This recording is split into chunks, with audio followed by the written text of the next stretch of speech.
The book of 2 Samuel. After the death of Saul, David returned from defeating the Amalekites and stayed at Ziklag 2 days. On the third day, a man with torn clothes and dust on his head came from Saul's camp. When he came to David, he fell to the ground and paid homage. David asked him, "Where have you come from?" He replied to him, "I've escaped from the Israelite camp." "What was the outcome? Tell me," David asked him. "The troops fled from the battle," he answered. "Many of the troops have fallen and are dead. Also, Saul and his son Jonathan are dead." David asked the young man who had brought him the report, "How do you know Saul and his son Jonathan are dead?" "I happened to be at Mount Gilboa," he replied, "and there was Saul leaning on his spear. At that very moment, the chariots and the cavalry were closing in on him. When he turned around and saw me, he called out to me, so I answered. 'I'm at your service,' he asked me. 'Who are you?' I told him. 'I am an Amalekite.' Then he begged me, 'Stand over me and kill me, for I am mortally wounded, but my life still lingers.' So I stood over him and killed him, because I knew that after I had fallen, he couldn't survive. I took the crown that was on his head and the armband that was on his arm, and I brought them here to my Lord." Then David took hold of his clothes, tore them, and all the men did the same. They mourned, wept, and fasted until the evening for those who died by the sword.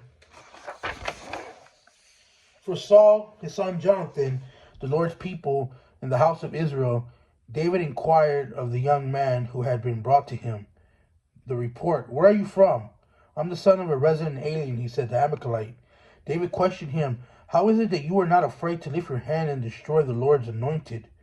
Then David summoned one of his servants and said, "Come here and kill him." The servants struck him, and he died.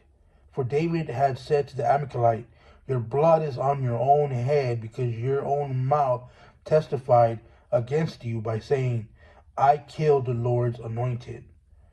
David sang the following lament for Saul and his son Jonathan, and he ordered that the Judahites be taught the song of the bow. It is written in the book of Jasher, "All the splendor of Israel lies slain on your heights. How the mighty have fallen. Do not tell it to Gath. Don't announce it in the marketplace of Ashkelon, or the daughters of the Philistines will rejoice, and the daughters of the uncircumcised will celebrate. Mountains of Gilboa, let no dew or rain be on you, or fields of offering. For the shield of the mighty was defiled, the shield of Saul no longer anointed with oil. Jonathan's bow never retreated. Saul's sword returned unstained from the blood of the slain and the flesh of the mighty. Saul and Jonathan, loved and delightful. They were not parted in life or in death. They were swifter than eagles, stronger than lions. Daughters of Israel, weep for Saul, who clothed you in scarlet with luxurious things, who decked your garments with gold ornaments. How the mighty have fallen in the thick of battle. Jonathan lies slain on your heights. I grieve for you, Jonathan, my brother. You were such a friend to me, for your love for me was more wondrous than the love of a woman. How the mighty have fallen, and the weapons of war have perished.